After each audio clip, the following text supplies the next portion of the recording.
Die Here is my herder. Ek ly nie gebrek nie.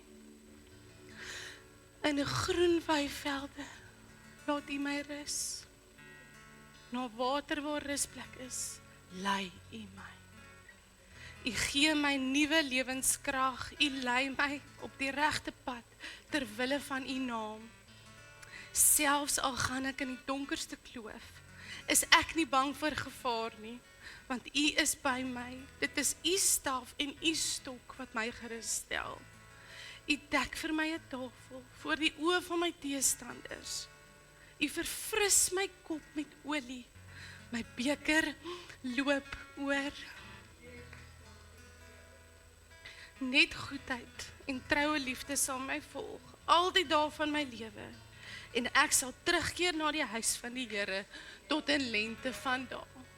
Amen. Kom ons gee vir die Here 'n hande klap. Asai. Dankie, julle kan maar sit.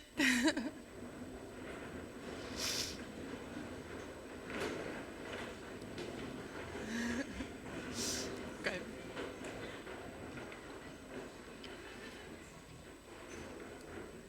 Sjoe. Dit was nou mooi. Yes. Okay, sjoe, julle moet sing bitter mooi. Dit was nou ongelooflik mooi. Jo, die klank van ons almal se stemme. Jog, dit is beautiful. Ek weet, soos die woord sê, die engele kyk af en hulle kyk na ons en hulle is begeerig om te hê wat ons het. Daardie genade wat ons van God ontvang het, die engele kyk en hulle is soos, wow, hierdie mensdom het hierdie genade van God ontvang, en ek dink vanaand kyk die engele en God op ons af, en hulle is net so, sjoe, dames, julle weet nie wat julle het nie. Sjoe, maar mag ons die naweek en alles wat nog voor lê, mag dit van God, wie hy is, wat hy vir ons kom doen het, al hoe meer 'n realiteit in ons raak, en mag ons dan weet wat ons het. En mag ons dit uitvat in die wêreld daar buite vir die mense wat nie weet van hom nie. Wat nie weet wat ons het nie. Mag hierdie naweek ons so vul en inspireer, sodat hier is 144 vrouens. Mag hierdie 144 vrouens na hierdie naweek uitgaan en gaan praat. Gaan sê vir die mense, wie is God? Wat hy doen, hoe goed hy is, wie hy is vir ons. Ja, dit was nou net op my hart om dit te sê. Maar ek wil nou begin met wat ek gelees het in Psalm 23 vers 5. U dek vir my 'n tafel voor die oë van my teestanders. U verfris my kop met olie en my beker loop oor. Ons sit vanaand by hierdie pragtige tafels. Tussen 'n klomp vrouens. Hierdie tafels is vir julle gedek met gebed en liefde. Jesou, die span wat dit gedoen het, het regtig uit hulle harte uitgegaan om seker te maak dat julle spesiaal voel vanaand. En die Here bring hierdie skrif by my op, dat hy dek vir ons 'n tafel, ons moes nou maar opwees, dat daai skrif by my gaan opkom. Ja, en hy sê in die woord, voor die oë van my teestanders. En ek is soos, Here, maar okay, hoe nou? En hy sê vir my, ons sit nou by hierdie tafel, en daar is teenstanders in ons lewe. Dis nie die mense by die huis nie, dis nie die vrou langs jou of oorkant jou nie, dis nie die persoon by die werk wat jou irriteer nie, dis nie die een wat daarop uit is om nou jou te kry, jy weet mos, daar is partykeer sulke verhoudings in ons lewe, daai is nie die vyand nie. Weet jy, die vyand is nie eers die duiwel nie, want hy's verslaan. Hy's verslaan. Die vyand waarby ons vanaand sit, is dieper as dit, en dit is partykeer ons eie gedagtes. Ek dink die woorde wat sê, ons is ons self ons grootste vyand. Dit is so waar. En my gebed is dat hierdie naweek jou perspektief sal verander, sodat jy 'n goddelike perspektief sal kry. Nie die wêreld en die mense rondom jou mee sal sien as jou vyande nie, maar dat jy in die spieël sal kyk en sal sien, okay, Here, wat gaan hier in my kop aan? Waaraan dink ek? hoekom is ek my eie grootste vyand? En dat jy dan 'n goddelike perspektief sal kry en dat jy met nuwe oë na jouself sal kyk en die waarheid van God sal spreek oor jouself. Sodat jy in hierdie vyand nou met dinge kan deel. Dat jy nou dinge kan uitsort en jy die waarheid kan ken. So, ja, ek gaan nou in die woord ingaan en ek kyk na my notas, ek is so die mekaar, ek weet nie hoe ek het nie. So, ek's net soos, Here, you do it, want hier staan ek nou, net 'n tool, dis net die Here. So, ek kan nou nie verder meer voorberei en wonder wat hier staan nie, want ek weet nou nie meer wat hier staan nie. So, ek gaan nou net, daar waar die Here my vat, daar gaan ons nou. Okay, Daniël 6, daar staan Daniël in die leeukuil. So, ek dink ons almal ken die storie van Daniël in die leeukuil. Wat daar gebeur het, so 'n bietjie van 'n agtergrond is, Daniël was gekies as 'n toesighouer in hierdie koning se koninkryk, maar Daniël was 'n man van God, hierdie koninkryk se mense het nie aan God behoort nie. En daar was mense in hierdie koninkryk wat saam met Daniël gewerk het, wat jaloers was op hom. Hulle wou hom nie in die posisie gehad het waar hy is nie, want die woord sê dat daar 'n buitengewone gees in Daniël was. So die mense wat saam met hom gewerk het, het gevoel, hierdie ou moet go, hy is, jy weet, hulle het agtergekom, daar is iets groter in hom, en hulle wou hom nie daar gehad het nie. So het hulle gegaan en hulle het 'n wet gaan instel, dat enige iemand wat enige iets of iemand anders aanbid, as hierdie koning van hierdie koninkryk, daardie persoon moet in die leeukuil gegooi word. So hulle het geweet, Daniël gaan dit doen. Hulle het geweet, hy gaan sy God aanbid. En die wet word toe ingestel. Die koning van hierdie koninkryk het actually baie van Daniël gehou. Hy het geweet, soos dis 'n oulike man, en ja, hy het baie van hom gehou. Maar hy het nie geweet dat die mense wat hierdie storie, of hierdie wet kom, afforceer het op hom, dat hulle eintlik uit was om vir Daniël te kry nie. So later, toe die wet ingestel is, het Daniël gegaan, hy het homself afgesonder en hy het gebid tot God. Die skrif sê, hy het 3 keer 'n dag op sy knie gegaan, gebid en voor God sy lof uitgespreek, soos hy voorheen gedoen het. En toe die manne daar aangekom en hulle het gesien wat hy doen, toe dink hulle, hier sit nou, ons het hom nou gevang, daar gooi ons hom nou in die leeukuil. En soos wat ek hierdie stuk lees, besef ek, daar's baie keer tye in ons lewe, wat ons besef, of ons bid en ons smeek vir God. Jy weet, ons gaan deur sekere goed en ons bid en smeek vir God, asseblief, moenie laat hierdie ding nou oor my pad kom nie. Moenie dat ek nou in 'n leeukuil gegooi word nie. Moenie dat hierdie aaklige omstandighede oor my pad kom nie. En baie keer bid ons en ons bid en ons bid, en dan kom die aaklige omstandighede nog steeds. Die leeukuil kom nog steeds. Dit dink ek, daar's nie een vrou in hierdie vertrek vanaand wat kan sê dat hulle die Here vertrou het om nie 'n sekere ding oor hulle pad te bring nie, en toe doen hy dit nog steeds. So ek gaan gou vir julle lees, Daniël is nou daar in die leeukuil, en ja, hy is nou daar binne, so kom ons lees gou van Daniël 6, vanaf vers 20 tot 24. In die oggend, teen die eerste lig, het die koning opgestaan en haastig na die leeukuil gegaan. Terwyl hy nader aan die kuil kom, het hy na Daniël geroep met 'n angstige stem. Die koning het vir Daniël gesê, Daniël, diensknegt van die lewende God, was jou God wat jy voortdurend dien, in staat om jou te red van die leeu's? Daniël praat toe met die koning, o koning, leef vir ewig. My God het sy engel gestuur, en hy het die bekke van die leeu's gesluit, sodat hulle my geen leed kon aandoen nie, omdat ek voor hom onskuldig bevind is. Ook u, o koning, het ek geen leed aangedoen nie. Die koning was uitermate verheug, en hy het mense opdrag gegee om Daniël uit die kuil op te trek. Daniël is uit die kuil opgetrek en geen letsel kon aan hom gevind word nie, omdat hy op sy God vertrou het. Dan vanaf vers 26 staan daar, daarna het koning Darius aan al die volke, nasies en taalgroepe wat oor die hele aarde woon geskryf, mag julle vrede groot wees. 'n bevel is deur my uitgevaarder in die hele magsgebied van my koninkryk, dat almal met vrees en bewing vervul moet wees vir die God van Daniël. Want hy is die lewende God wat in ewigheid bestaan. Hierdie is 'n koning, hy is nie 'n deel van God se volk nie, nê? En hy sê, want hy is die lewende God, wat in ewigheid bestaan. Sy koninkryk is een wat nie vernietig word nie, en sy heerskappy is tot die einde toe. Hy wat red en verlos en tekens en wonders doen in die hemel en op die aarde. Dit is hy wat Daniël gered het uit die kloue van die leeu's. Kan ons net amen sê daarop? En vir die Here, ja, dankie sê, want soos wat Daniël, skies, ek kon net gou my snot neus nie goed nie. Okay, soos Daniël in die leeukuil gegooi is, so kom daar slegte omstandighede oor ons pad vir baie keer.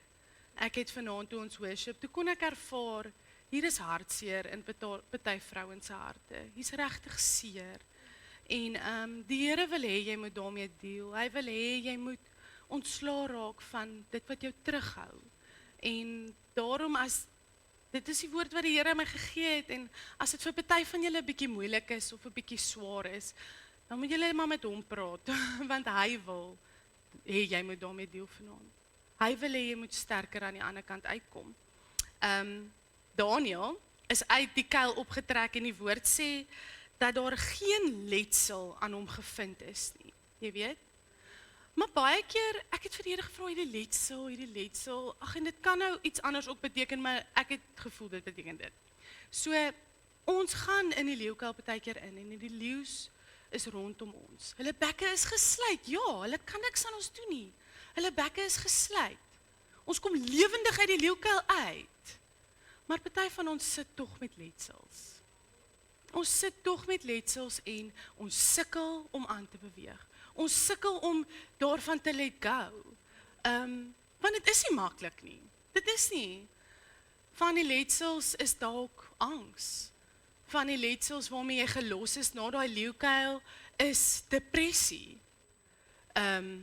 Selfmoordgedagtes. Kwaad. Jy's kwaad.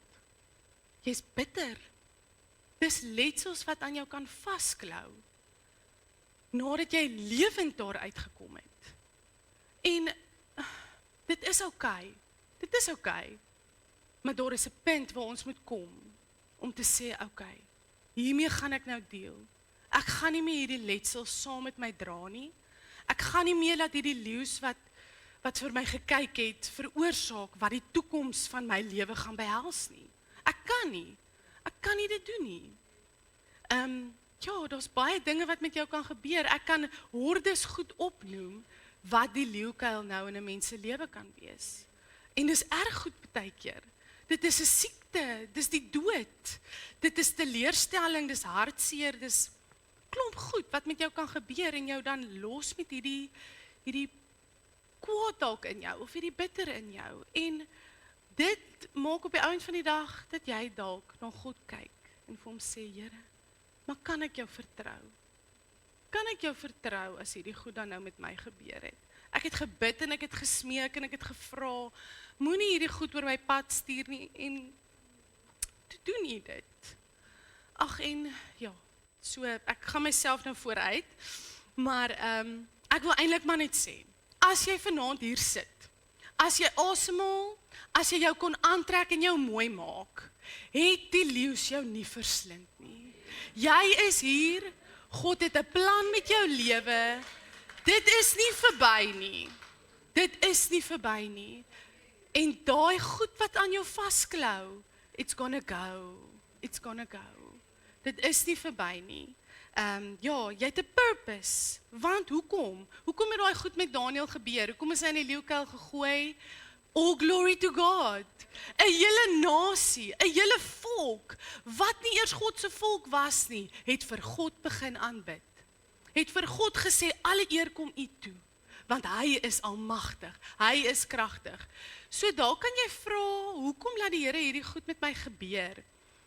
Jy kan nou in daai gedagte ingaan, jy kan, is maklik om in daai gat te gaan, hoekom Here, hoekom? Joeg, maar jy gaan 'n diep gat vir jouself grawe, en jy gaan nog meer sukkel om daar uit te kom. En as jy wil, kan jy daar sit. Ja, maar die uiteinde daarvan is dat jy jou perspektief moet draai vir jouself moet vra, wie is hierdie vyand nou? Is dit die mense, is dit die dinge rondom my, of is dit hierdie perspektief in my kop, waarmee ek struggle? En as jy met daardie kan deel, en dit vir die Here kan gee, dan kom maar genesing. Dan, as jy jou week kom kry, is jy vry, en ja, ek gaan nou nog verder in dit ingaan, net soos Daniel se vyande, daai mense nou, staan daar in Johannes 10 vers 10, dat the thief comes to kill, steal and destroy. Maar Jesus sê, but I have come to give you life and life in abundance. Partykeer lees ons dit, ons hoor dit, en ons bedink dit, en ons glo dit nie eintlik 100% nie, want het is mos maar moeilik, as jou life in abundance nie altyd abundance is nie. Maar weer eens, dit is als 'n goddelike perspektief in jou kop wat jy moet kry, wat jy moet draai na, ja, die vyand wil kom steel, slag en verwoes. Hy wil hê, ek moet in die diep donker gat vir ewig sit, sodat ek nooit daar kan uitkom en deur hierdie leeukuil eer aan die Here kan gee nie. Dit is waar hy jou wil hou, en die lewe wat Jesus vir ons gebring het, is nie noodwendig maanskyn en rose nie. Maar as hy sê life and life in abundance, het hy bedoel 'n lewe saam met hom. 'n Lewe saam met Jesus is life and life in abundance. Nie jou omstandighede nie, want jy leef in 'n gebroke wêreld. Jy gaan jouself elke dag in moeilike omstandighede bevind. Maar saam met Jesus het jy 'n abundant life.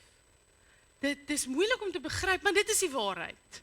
Dit is die absolute waarheid, en ek bid en spreek dat die harte waarop hierdie woord nou val, hierdie saad nou val, sal oopgaan en dit nou ontvang. Ontvang dit. Dit is wat God vir jou wil sê vanaand. Hy wil hê jy moet sit by hierdie tafel, en jy moet hierdie vyand in jou kop oorwin, heeltemal. En jy moet glo dat jou kop verfris is met olie. Jy moet dit glo. Ja, Daniel 6 vers 5 tot 6, ek gaan nou nie alles lees nie, maar daar staan dat die vyand nie 'n fout kon vind by Daniel nie. Hulle kon geen rede vir aanklag by hom vind nie, toe sê hulle, okay, maar nou gaan ons so wet instel, dat daar 'n fout by hom en sy God se wet gevind kan word. En net so is dit in ons lewe.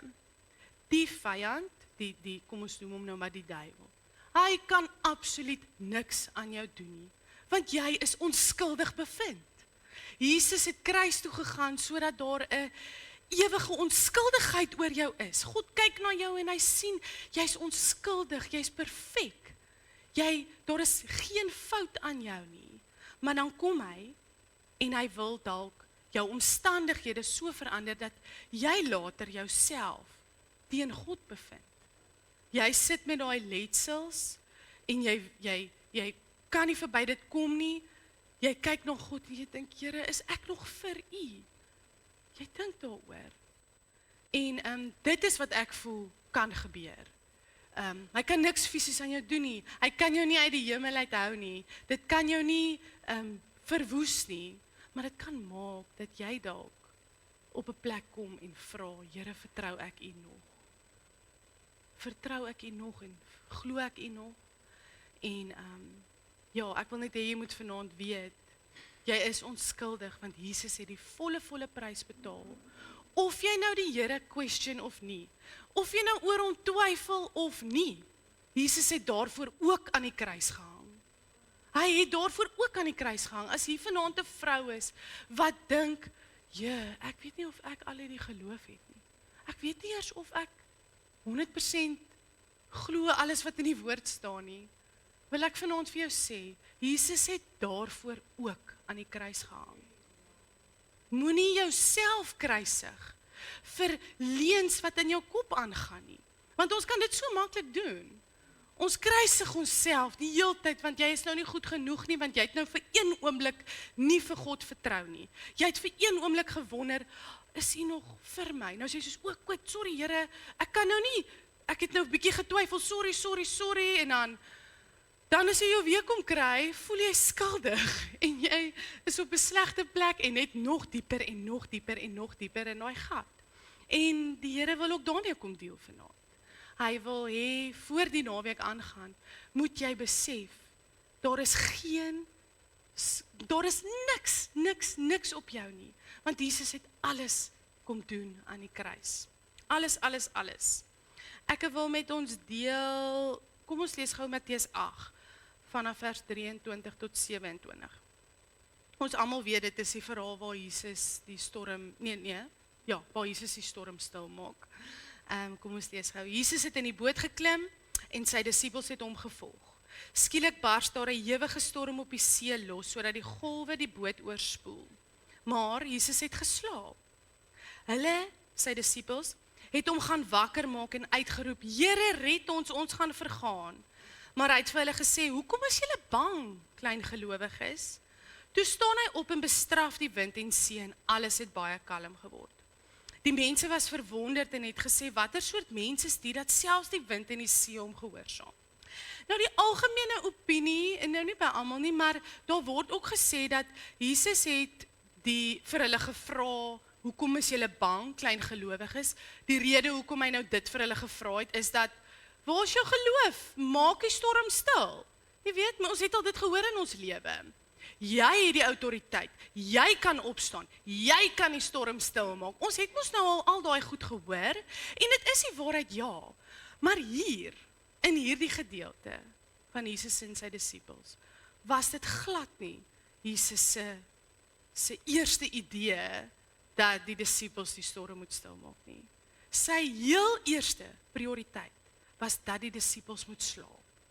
Dit was dit. Dink gou daaraan, Jesus en sy disippels bedien duisende mense.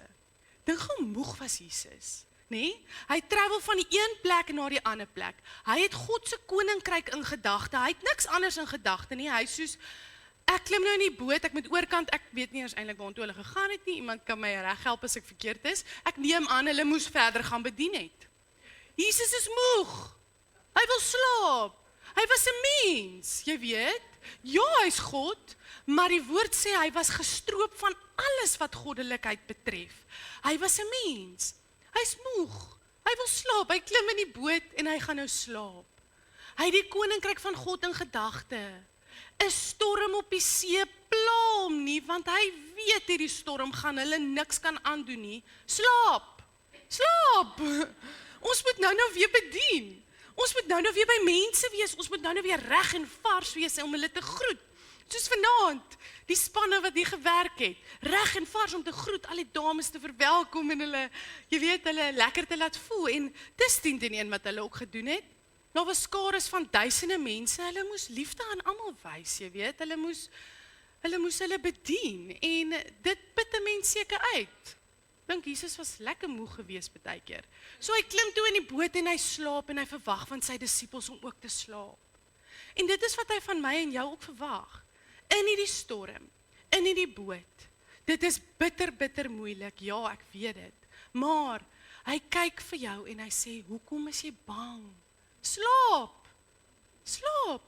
Ek kan julle beloof, Jesus sou nie slaap as hy geweet het, daai storm gaan daai disippels leed aandoen nie. Hy sou nie. Hy's 'n goeie God. Hoekom sal hy rus as hy weet, hier kom nou 'n verskriklike ding, hier gaan een van my disippels nou doodgaan. Een van hulle gaan verdrink. Hoekom sal hy slaap? Hy slaap in die storm. Hy slaap in jou storm vanaand. Hy slaap in die leeukuil, want hy weet, dit gaan jou nie leed kan aandoen nie. Hy wil hê daardie geloof moet by jou geskep word, dat maak nie saak waar deur ek gaan in hierdie lewe nie. As Jesus in my boot is, kan dit my nie skade aandoen nie. Dit kan nie. Enige omstandighede, jy kan nou die lys opnoem, die antwoord is nog steeds, Jesus is in jou boot, en as hy by jou is, jy fokus op hom, jy kyk vir hom wat slaap. Dink gou die disippels, nee, jy weet nou, ek het nou 'n babietjie, nee, nou as ek haar voed, en sy raak aan die slaap, dan sit ek later aan, ek wil nou slaap. Nee, dit maak jou rustig.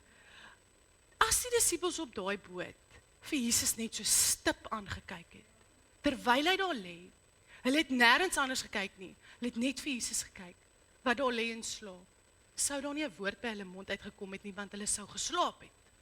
Hulle sou aan die slaap geraak het. Die vrede van die Here sou hulle so gevul het, as hulle, toe hulle weer kom kry, is hulle aan die oorkant wakker reg vir die volgende skare mense. En ja, dis die waarheid. Dit klink te goed om waar te wees, maar dit is waar. Dit is moeilik, maar dit is waar. Ek kan nie, hier's dalk iemand wat hier sit wat nou sê, yes, maar dit is moeilik. Ek gaan deur moeilike goed. Dit is moeilik. Ek kan nie vir jou antwoord daarop nie, behalwe om te sê, dit is waar. Dit is die waarheid.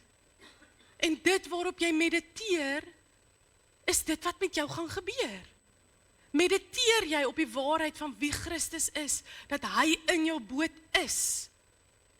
Of gaan jy terug en jy mediteer op, hierdie goed is te veel, ek kan nie. Dit ook, baie keer kry ons onsself jammer, en is okay, maar moenie te lank nie, net so vinnig. Ek is baie soos 'n genadige mens, jy weet. Jy kry mense wat sê, ag man, kom oor jouself. Ek is glad nie so nie.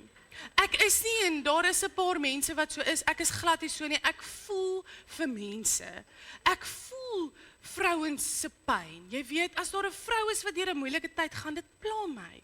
Ek kan nie net sê, ag kom oor jouself nie, want ek weet, dit is nie so maklik nie. Ek is al deur moeilike goed, dit is nie so maklik om oor dit te kom nie. Maar saam met die Here gaan dit vinniger. Dit gaan vinniger. Okay. So ja, ek het die geskryf, geloof maak nie noodwendig die storm stil nie, geloof laat jou slaap. Hou op om die leeu's en die storm weg te bid. Hou op om dit te doen. Ja, ons kan die Here vra om ons genadig te wees. Maar wanneer daar slegte storms of leeu's oor jou pad kom, sê vir Here, hierdie ding kom nie verniet nou oor my pad nie. Ek gaan nie laat hierdie slegte storm verbygaan en ek stap nie veranderd daaruit nie. Ek gaan nie laat hierdie ding wat nou met my gebeur het, nie iemand anders se lewe kan aanraak nie. En daarom het ek gesê vroeër vanaand, mag julle klaar wees by hierdie konferensie en uitstap in hierdie dorp in, wat gebroke huise het, gebroke mense, gebroke huwelike. Mag julle elkeen dan hier uitgaan en gaan praat oor hoe goed jou God is.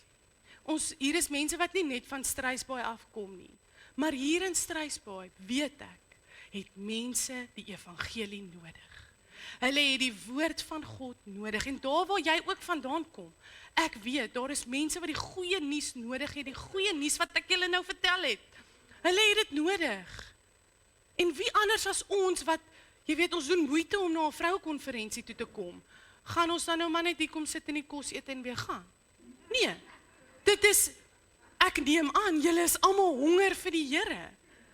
So, go for it. Gaan praat, gaan sê vir die mense.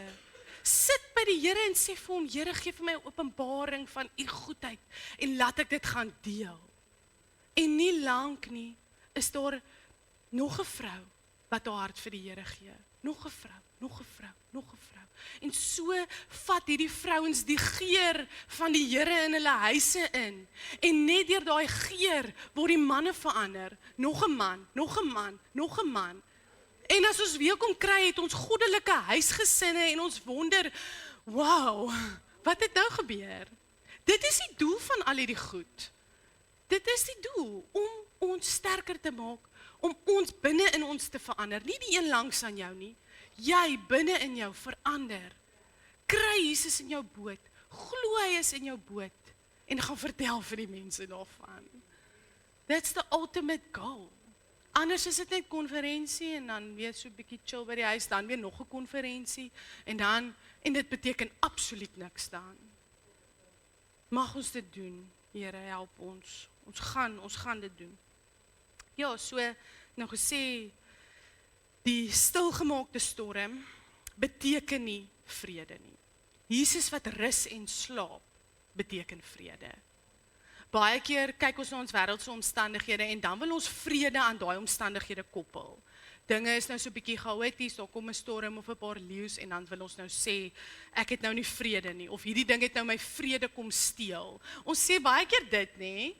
En die Here het met my gepraat vandag daaroor, dat ons nie moet sê, hierdie ding wil nou net my vrede kom steel. Ek was nou op so 'n lekker plek en nou kom hierdie ding oor my pad en dit het nou my vrede kom steel. Dit is 'n leuen. Dis nie die waarheid nie, want vrede is nie jou omstandighede nie. Vrede is Jesus. Vrede is 'n persoon. Vrede is nie omstandighede nie. Dit is 'n mens wat hier op aarde was, wat God in die mens gekom het. Vrede kom bring het in 'n mensvorm, aan die kruis gaan hang het, sodat daar vrede tussen jou en God kon kom. Dis nie omstandighede nie. Ons moet daai perspektief uit ons kop uitkry. En nou kan julle weer sê, ja, maar wat van hierdie? Hierdie persoon is, my geliefde is dood, my kind is dood, ek het 'n siekte. Julle, ons leef in 'n gebroke wêreld. Ek het nie antwoorde vir daai goed nie. Ek kan nie vir jou sê hoekom hierdie goed gebeur het nie. Maar al wat ek weet, dit is gebroke daar buite. En ons het vir Jesus. Die wêreld daar buite het hom nie, ons het hom. Jesaja 9 vers 5 sê, sy naam is wonderbare raadsman, magtige God, ewige Vader en vredevors. Dit is wie hy is. Nie, hy bring vrede, of hy bring 'n bietjie hier vrede nie. Hy is vrede. En as jy 'n wedergebore kind van God is, woon daai vredevors binne in jou. En oral waar jy dan gaan die vredevors.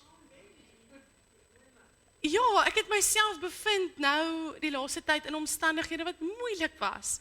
En as ek so opstap, dan sê ek, vredevors is by my. Vredevors is hier. Waar ek gaan, daar gaan die vredevors. Ek gaan nie laat hierdie omstandighede my vrede kom steel nie, want dit kan nie. Jesus kan nie gesteel word nie. Hy kan nie gesteel word nie. En ons het nou gelees Johannes 10 vers 10, die dief kom om te steel, slag en verwoes. So, okay, wat kan hy nou steel? Wat kan die dief steel? As hy nou nie vir Jesus die vredevors by jou kan steel nie. Wat hy kan steel, is die waarheid. Hy kan die waarheid net so bietjie verdraai. Jy weet? En hy kan jou laat dink dat my omstandighede is vrede.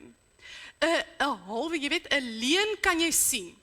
Jy sien daai leuen, dit is vals, dis nie van die Here af nie, maar 'n halwe leuen.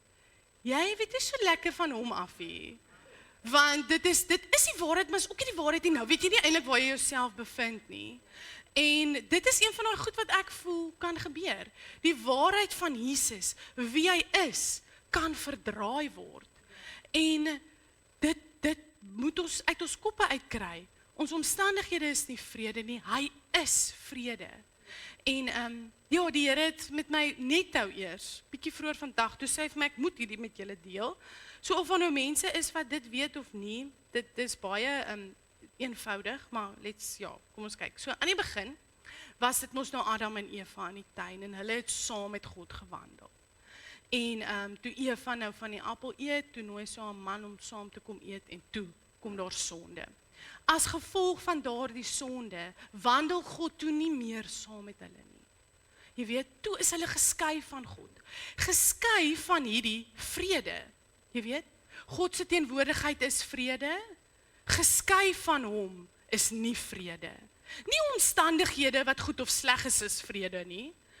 In sy teenwoordigheid, by hom is vrede. Geskei van hom is nie vrede nie.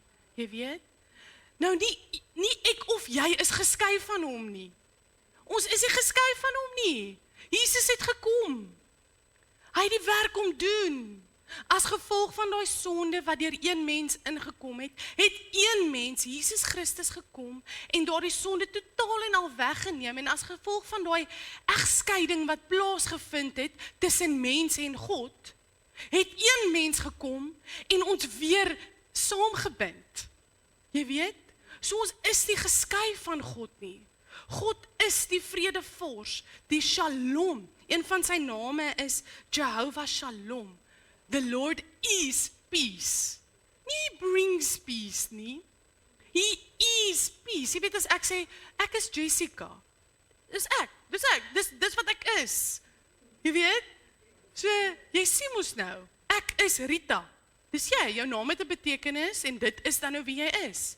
Nou as God sê, ek is Shalom, dan sê hy, ek is vrede. Ja, en Jesus sê in Johannes 14 vers 27 sê hy, vrede laat ek julle na, my vrede gee ek julle. Ek gee nie soos die wêreld gee nie. Hy sê dit, omdat hy sy Heilige Gees gaan stuur. Hy het geweet, ek gaan my Heilige Gees stuur. Dit is die Heilige Gees wat ek hier by julle gaan los. Die vrede, konstant, die heeltyd. Sy eie Heilige Gees, los hy hier die heeltyd. En ons neem hom aan. En ons gee ons lewe vir die Here en ons word wedergebore en daai Heilige Gees kom leef binne in ons. Die vredevors die heeltyd, konstant. Dit gaan nooit weg nie. Ja, die kruis, na mense nou geskei is van God in hierdie tuin, het God eintlik van die heel begin af die plan gehad vir versoening. Hy het geweet dit gaan gebeur. Hy het geweet mense gaan geskei wees van hom en dit is God se grootste begeerte om versoen te wees met hierdie mensdom wat hy gemaak het. So in 2 Korintiërs 5 vanaf vers 19 staan daar, dit bestaan daarin dat God in Christus die wêreld met homself versoen het, deur hulle nie hulle oortredinge toe te reken nie. En hy het aan ons die boodskap van versoening toevertrou. Ek gaan net gou daar stop. God, daar staan, jy weet ons baie keer sê mense, ja maar dis God en is Jesus en die Heilige Gees en ja, hulle is apart, maar hulle is, dit was nie eintlik God aan die kruis nie. Ag, weet ons mense het argumente oor sulke tipe goed. Hier staan, dit was God, die God wat die wêreld geskep het, die Alfa en die Omega, het in Christus, so God het homself gestuur, ja die woord sê hy het sy seun gestuur, maar hier staan, daarin dat God in Christus, die wêreld met homself versoen het. Want hoekom? Dit is God se heel grootste begeerte, om versoen te wees met jou, sodat, wanneer jy uitgaan in die wêreld en omstandighede en leeu's en storms kom oor jou pad, dan kan jy sê, ek is versoen met God. Die vredevors is in my. Ek gaan nie laat hierdie omstandighede of hierdie letsels my nog verder van God af wegdryf nie. Hierdie angs of hierdie vrees, hierdie depressie, hierdie bitter, hierdie kwaad. Stop dit nou in die naam van Jesus. Ek is versoen met God. Hy kyk nie na my en is kwaad vir my, omdat ek dalk kwaad is vir hom nie. Hy doen nie dit nie. Hy is versoen met jou. Hy het jou so lief. Toe kom hy af aarde toe in 'n mensvorm, hy maak homself laer as die laagste. Hy gaan hang aan 'n kruis. Hulle vermetel hom, die God van die aarde. Hulle vermetel hom. Hy gaan hang aan 'n kruis vir jou. Ons kan dit nie ligtelik opneem nie. Ons kan nie net aangaan met ons lewens nie. Ons kan nie net aangaan met hierdie konferensie sonder om dit te begryp nie. Dit is die absolute waarheid en dit moet posvat in ons harte en ons moet dit 100% begin glo. En as jy sukkel om te glo, dan bid jy en jy vra vir 'n vriendin, help my. Jy lees daai lekker Bybel wat jy nou gekry het en jou geloof word gestig. Geloof kom deur die hoor van die woord. Gaan kerk toe, gaan luister preke. Dit skep geloof in jou. Lees jou Bybel, lees dit hardop vir jouself. Dit skep geloof in jou. Dit is nie wat ek sê nie, die Bybel sê. Geloof kom deur die hoor van die woord. Doen dit. Partykeer moet ons maar bietjie, jy weet, onsself op sy, nee, ons moet altyd onsself op sy stoot. Ons moet ons humble, ons moet ons trots neerlê en sê, Here, ek wil in 'n hegte verhouding met U wees.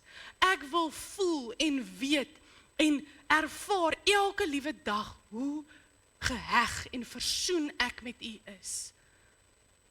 En dit vat inspanning. Jy kan nie net agteroor sit en dink, it's just gonna happen nie. Dit vat inspanning. Omring jouself met medegelowiges, sodat wanneer jy kom in die slegte omstandighede met mense wat nie gelowig is nie, dat jy die lig daar skyn. Dat wanneer jy daar loop en jy is op hierdie slegte omstandighede af, dat jy vir jouself sê, vredefors.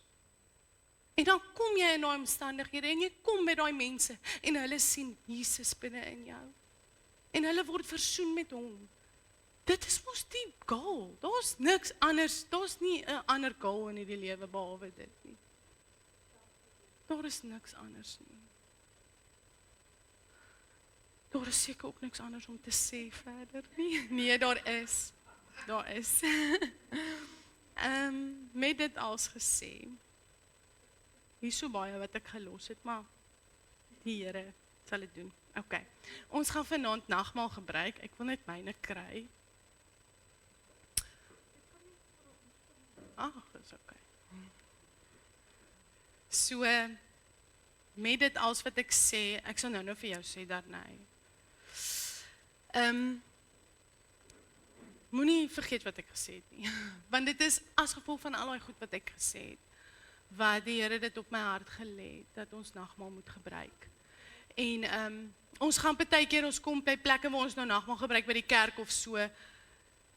En OK, ek gaan nou nie sê een van julle nie, ek het al hier gesit. En dan eet ek daai broodjie en ek drink daai wyntjie en dan gaan ek. Jy weet, dis aan die einde van die diens, my kinders is op my keus, ek is hastig. Ek het al nagmaal gebruik sonder om 100% te dink, waarmee is ek nou besig? En ek is nie die enigste skuldige een nou hier nie, né? So, met al daai goed wat ek nou gesê het, so klomp goed, ek kan dit nou nie eens als onthou nie, wil ek hê, ons moet vanaand nagmaal gebruik.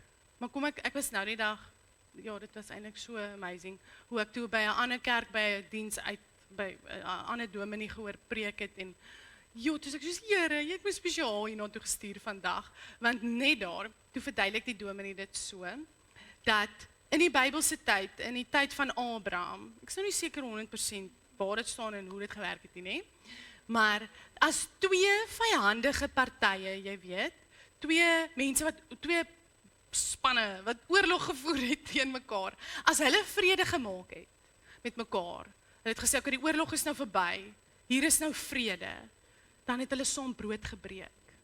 Hulle het brood gebreek. En dit is wat God kom doen het vir ons. Ons was geskei van hom. Ons was sy vyand.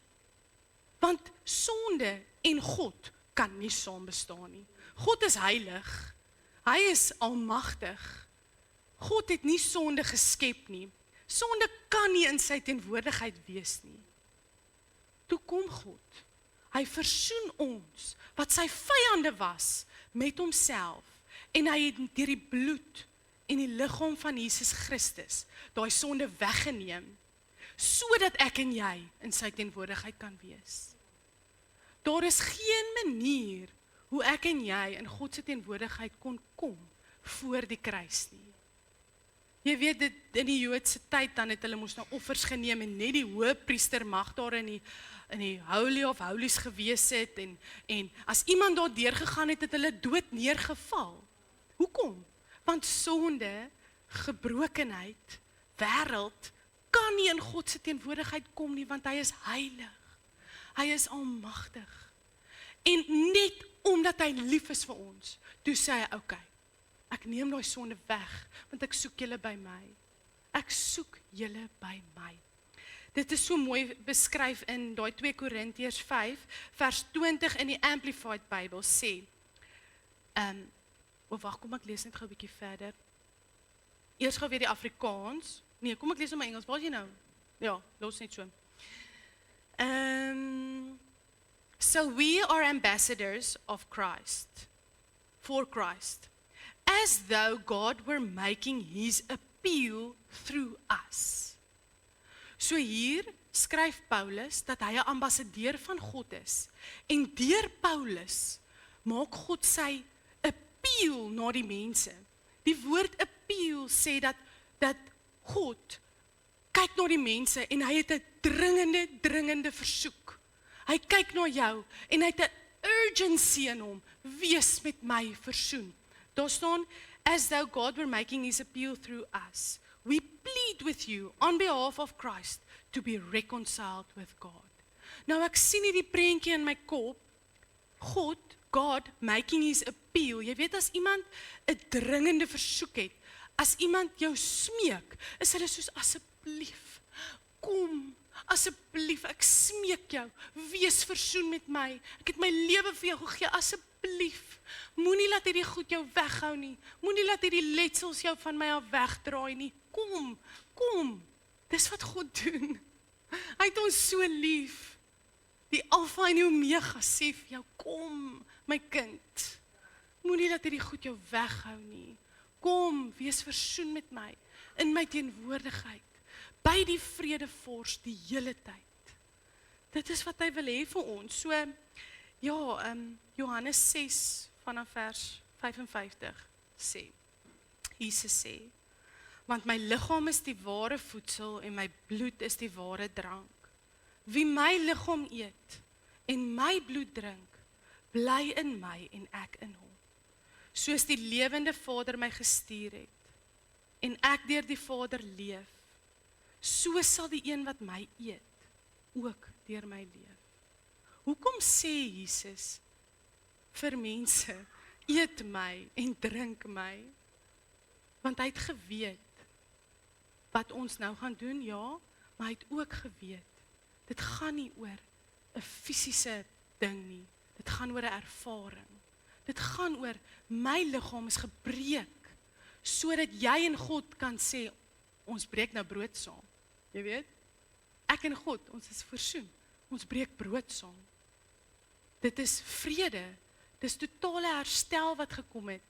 Daarna, sy gaan vir ons die mooiste liedjie nou sing, terwyl ons nagmaal gebruik. Psalm 34 vers 9 sê, taste and see that the Lord is good. Daardie psalm is jare voor die kruis geskryf. Maar is dit nou Dawid of iemand anders? Dis iemand anders. Ek weet nou nie lekker nie. Het daai persoon het geweet, of het geprofeteer, daar kom 'n tyd, dat ons gaan sit, ons gaan brood en wyn hê, en ons gaan dit eet, en in hierdie eet, en in hierdie drink, gaan ons taste and see, that the Lord is good. Ons eet nie hierdie broodjie en dink, hy moet nog sout of iets ingekry het nie. Ons eet hierdie broodjie, en ons mediteer op God, wat aan die kruis vir my gehang het. Sy liggaam wat gebreek is vir my, dat ek in oorvloed, 'n lewe en lewe in oorvloed kan hê, want die vredevors is versoen met my. Hy leef binne in my. Daarna hy gaan vir ons die liedjies sing, en terwyl sy sing, op jou eie tyd, wees rustig, maak jou oë toe, bedink dit, oordink dit die heeltyd. Dit is nie net vinnig eet 'n broodjie en drink jou sappie nie. God het homself gestuur in Christus. Hy het sy liggaam gebreek, sodat ek en jy een kan wees met hom, versoen met die vredevors.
stil maak.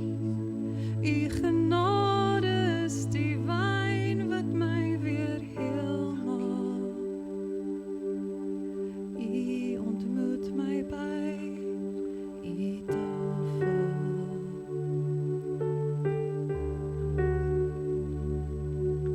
So lank en ver verlore, sal ek my pad tog vind, maar u fluister in my stiltes en waai u hemelwind by u tafel.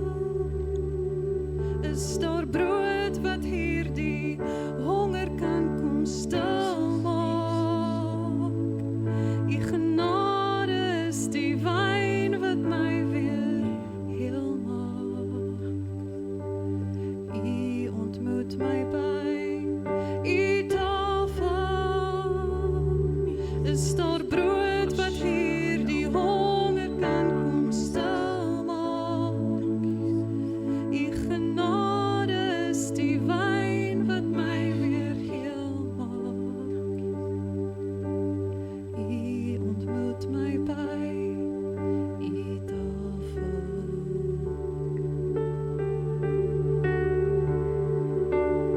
So lank en ver verlore, sal ek my pad tog vind, maar u fluister in my stiltes en waai u hemelwind by u tafel. Is daar brood wat hierdie honger kan kom stil maak? U genade is die wyn wat my weer heel maak. U ontmoet my by u tafel. Is daar brood wat hierdie honger kan kom stil maak? U genade is die wyn wat my weer heel maak. U ontmoet my by u tafel.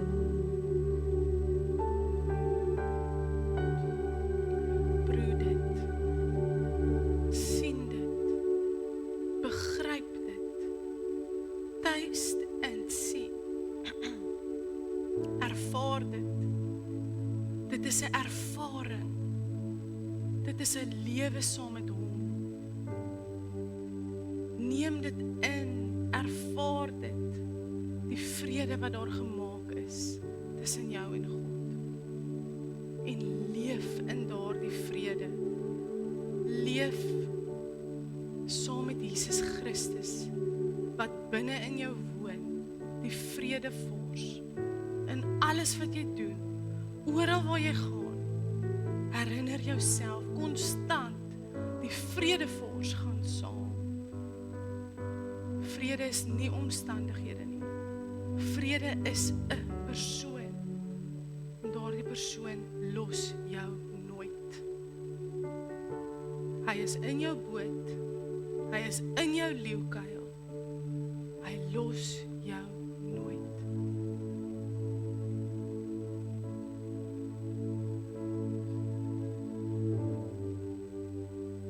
Psalm 34 vers 15 sê: vermy die kwaad en doen die goeie.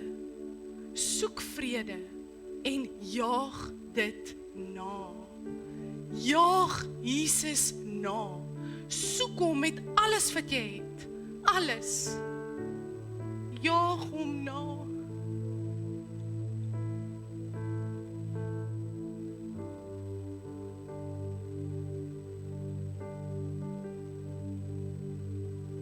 Sing nog 'n keer vir ons 'n liedjie.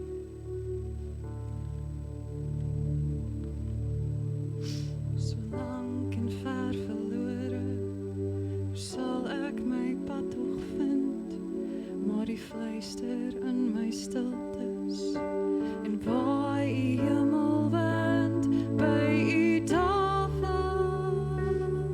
Is daar brood wat hierdie honger kan kom stil maak? U genade is die wyn wat my weer heel maak. Sing u sing die liedjie vir hom. Is dit aan? Sing dit vir hom, is maklik. Kom ons Dis sing maklike saam. woorde. Is daar brood wat hier die honger kan kom stil maak? U genade is die wyn wat my weer heel maak. U ontmoet my by u tafel. Is daar brood wat hier die honger kan kom stil maak? U genade is die wyn wat my weer heel maak. U ontmoet my by u tafel. Dankie Jesus. Dankie dat U hier is binne in ons. Dankie dat ons nooit alleen is nie. Dankie Here dat U vanaand kyk na ons wat by hierdie tafel sit en U is so tevrede. U kyk na ons en sê, "Wow, hierdie dogters begryp die kruis." Hierdie dogters kyk na die kruis en hulle begryp wat daar gebeur het. Dankie.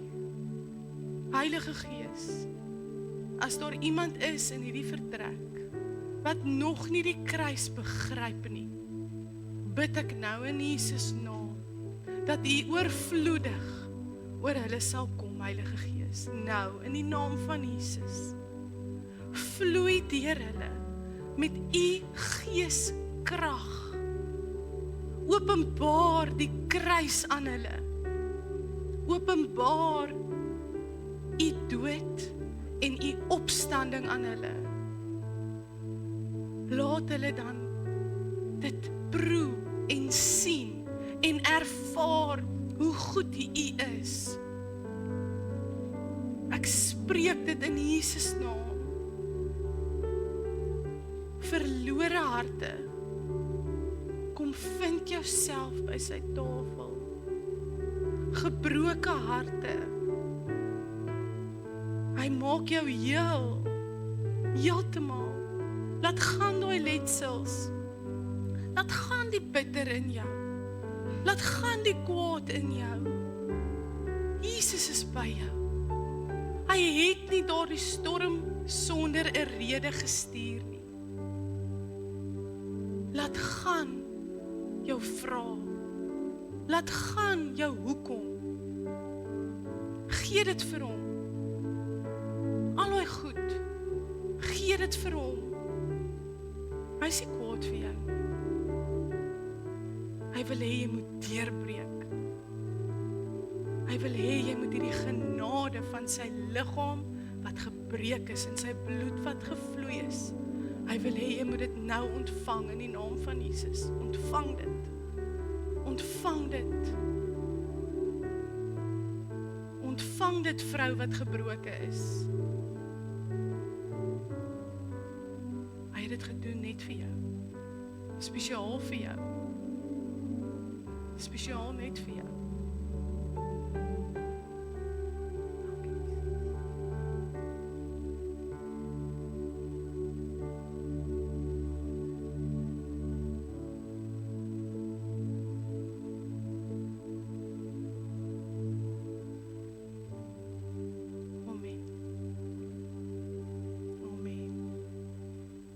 Dankie Darnay.